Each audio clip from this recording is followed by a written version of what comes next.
Voltamos ao vivo com o programa Hora do Povo, direto da TVC Panorama, aqui no Complexo Cristo Luz. É claro, até às 11 horas e 10 minutos, muitas informações. No terceiro bloco nós temos, inclusive, as matérias policiais.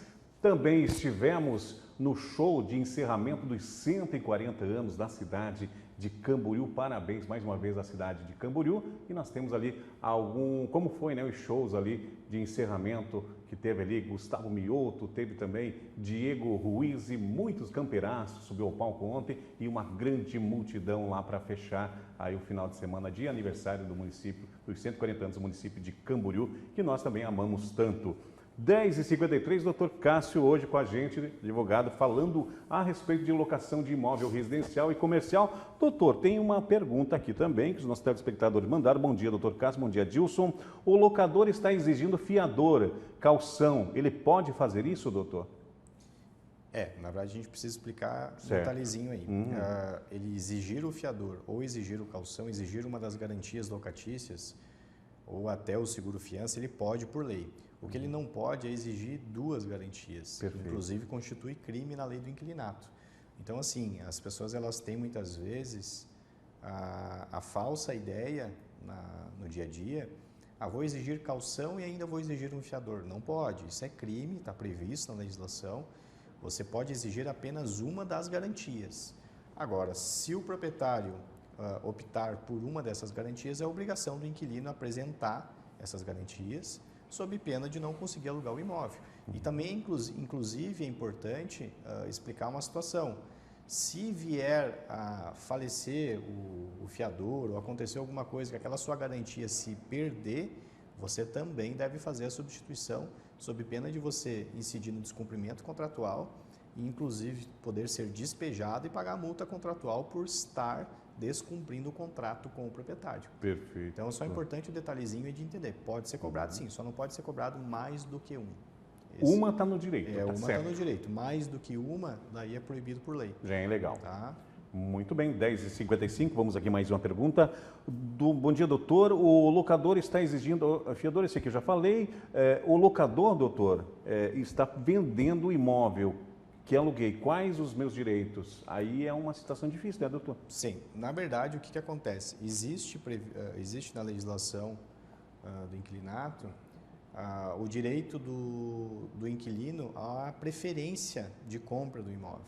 Só que tem que tomar cuidado, muitas vezes, que na hora de confeccionar o contrato ou de assinar o contrato, que às vezes é feito pelo proprietário, ele pode estar renunciando esse direito. Pode estar previsto no contrato a renúncia do direito de preferência. Daí ele não vai poder fazer nada, porque infelizmente ele contratualmente já está renunciando. Claro que existe alguma teoria no nosso tribunal e nos outros tribunais de que você não poderia antecipadamente renunciar a um direito, que assim mesmo o proprietário teria que fazer a notificação para se manifestar sobre o interesse de compra e tudo mais. Mas de regra, se você já está renunciando contratualmente, você vai enfrentar dificuldade aí para garantir esse direito. A minha orientação é que você não traga essa previsão no contrato. Se você tiver interesse em comprar o imóvel, tome cuidado para não renunciar antecipadamente. E como que funciona esse direito de preferência? As pessoas têm que entender que não é eu compro pelo valor que eu quero. Perfeito. Não funciona assim. O proprietário vai te notificar dizendo que está vendendo o imóvel, por exemplo, por R$500 mil. Você tem que pagar o valor que está sendo solicitado. Tá? Agora, se você se dispôs a pagar R$500 mil e o proprietário assim mesmo vendeu para outra pessoa por 480, daí é uma situação que não se justifica, porque tecnicamente você estaria pagando mais, inclusive, do que a oferta de outro. Existe uma discussão, daí se, por exemplo, o proprietário vende mais caro, o proprietário aparece um outro comprador que oferece R$600 mil no imóvel. Nesse caso, eu entendo que ainda assim você poderia exigir na justiça a aquisição do imóvel por 500, porque foi o valor ofertado. Se apareceu outra pessoa pagando mais, mas no início era R$500 mil, você tem o direito de comprar pelos 500. Então, essa é a questão só de entender esse detalhe de que não é o valor que você quer, é o valor que for ofertado pelo proprietário e você não pode ter renunciado antecipadamente isso em contrato, sob pena de ter uma dificuldade depois de exigir esse direito. Até porque o proprietário é dono do imóvel, Sim. faz o preço e vende pelo preço que ele achar melhor. Exatamente. E compra se a pessoa quer, né? Exatamente. Doutor? O que Ninguém é não pode obrigado. acontecer é uma discriminação do proprietário. É ele querer vender para outro ao invés de vender para o inquilino. Perfeito. É isso que não pode acontecer. Se o inquilino pagar o preço que está sendo ofertado, então é direito do inquilino adquirir o imóvel. Perfeito, doutor Cássio. 10h58, chegando uma última pergunta aqui para o doutor. Bom dia, doutor. Bom dia, Dilson. Queria saber se o IPTU do inquilino é o inquilino que paga ou quem, doutor? De regra, o IPTU é uma obrigação do proprietário. O proprietário, né? Mas tem que ver o que está previsto no contrato. Então, assim, se no contrato tiver previsto que o inquilino vai pagar o IPTU, mais condomínio, mais despesas e o aluguel, a obrigação vai ser do inquilino. Então, isso basicamente volta na nossa primeira pergunta, a importância das pessoas fazerem um contrato e deixar as regras claras. Porque se não discriminar nada no contrato acerca do IPTU, começa-se a discussão jurídica. Quem vai pagar? Eu entendo que aquilo que não está previsto, a obrigação é do proprietário, mas sempre vai haver um questionamento quando as coisas não estiverem claras. Exatamente. Doutor Cássio, agora são 10h59.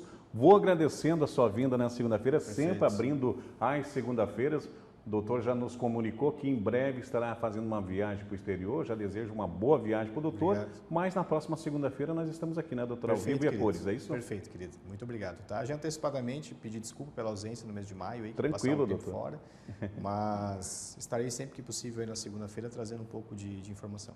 Eu vou pedir que o doutor grave lá no exterior, né, Cris? Grava uns videozinhos aí de 2 minutos, 1 minuto e meio e mande para nós, mostrando aí aquelas belezas, vai visitar aí vários países e merecidamente, porque o doutor trabalha aí muito, que eu sei, ali no escritório de advocacia. Agora, 11 horas, vamos para um breve intervalo comercial e já voltamos aí para o terceiro bloco e último do nosso programa, A Hora do Povo, desta segunda-feira. É um instante só.